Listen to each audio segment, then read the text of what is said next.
Hi stars, me again, Melly Stars, and we're still talking about events because clearly that's the theme. We're getting there. There's a lot to say, clearly a lot. So now we're going to talk about handling event recaps. This applies to events where media showed up, whether it was paid, unpaid, regardless of the contractual obligations or bookings. How do you handle a review or a recap per se?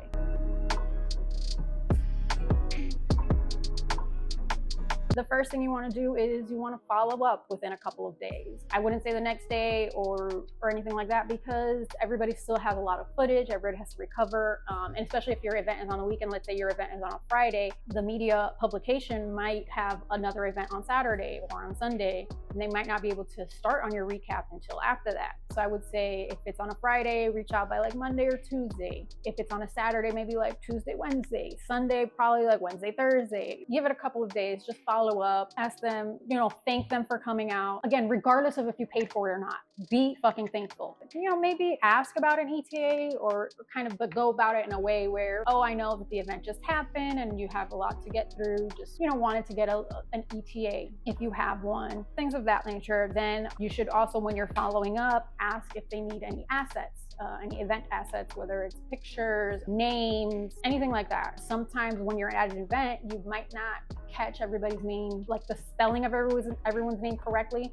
So it'll be definitely very important for the event host to provide that. Sometimes the media person themselves will reach out and be like, hey, I have some questions about the spelling or the order or something like that. I just wanted to verify. Don't fucking get upset because the media person doesn't have the names right. They're literally clearly reaching out to you to make sure that everything is correct. They're trying to help you. So for you giving them an attitude, that's crazy to me. That's fucking goofy as fuck. Like, what is wrong with you?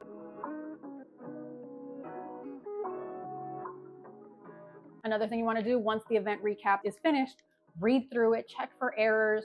Most media people are not going to throw a fit because you pointed out an error. Media, good media, they stand on their name and they want to provide an accurate assessment or description of the event. They want to be accurate. That's just like journalism 101.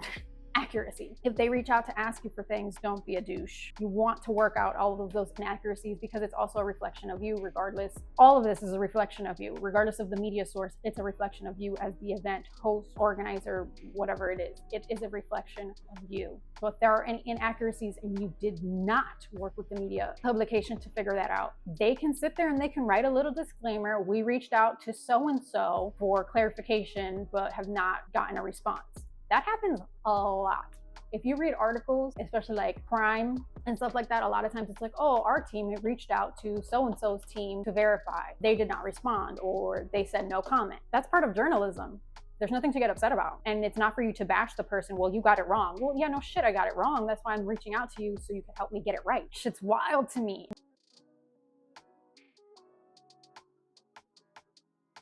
When you're reviewing the recap, if there is any criticism, take it constructively. You cannot control what media posts, regardless of how much you paid or did not pay. You are paying for their opinion. You're not paying for a good review or a good recap. I can't lie. Regardless of how much if I get paid, if I don't get paid, whatever it is, I'm going to be honest when I recap things because that's what my brand is based on. That's my brand identity. My brand integrity is honesty. So I'm not going to sit there and change something because you feel bad. Now, if it's something where they're completely bashing you or it's defamatory, that's a completely different issue because that could be, a little legal matter there. But again, you can always request an omission or an edit. But most of the time, just if there's constructive criticism, take it. Take the constructive criticism. Don't complain about it. You are not fucking perfect. If you were, then you would probably be doing major concerts, tours, events. You're just starting out. Everybody has room to grow, including myself. I do not exempt myself from anything that I say in my videos. We are all a work in progress.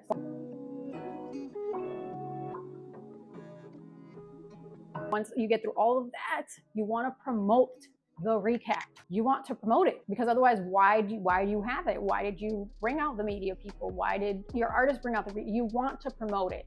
This also will continue to encourage an ongoing relationship between the artist or the host and the media thing. Because as you promote, that means like, hey, we're going to continue the relationship, and it makes it easier to get this media publication at your next event. You don't promote it, you don't say shit, the media might be like, well, that's a waste of time, regardless of if they got paid or not. They're like, well, that's a waste. I don't like working with this person, so I won't be going to their next event. Media is finicky, it's tricky, so is the industry, and it's best to know how to handle it. I have another big video on media that y'all are not gonna like. It's gonna be controversial, but it's okay. So stay tuned for that. Follow me on everything, Melly Stars. And yeah, I'll catch you in the next one.